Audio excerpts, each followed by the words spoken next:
ग्वादर में अजाम की दुकान में लाइब्रेरी। दुकान के मालिक सरवर बलूच कहते हैं,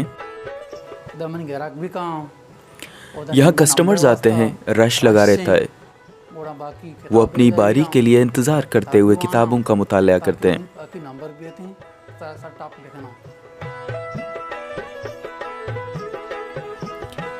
सरवर बलूच की दुकान के लिए किताबें जियूज़ नामी इदारे ने वक्फ की हैं।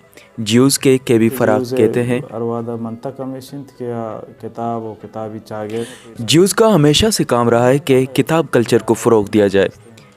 हमारा एक साथी दुर्रा खान ने जाकर देखा और यह आइडिया दिया कि अजाम की दुकान में कुतुब रखे जाएं ताकि लोगों में मुताले का शौक़ पैदा हो।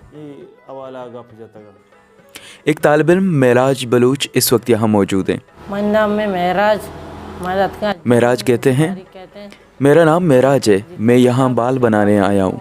मैंने किताब देखे तो अपनी बारी आने तक मुताला कर रहा हूँ।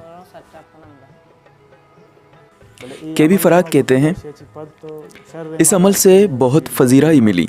जीवनी में दोस्तों ने बेटेक लाइब्रेरी कायम किया।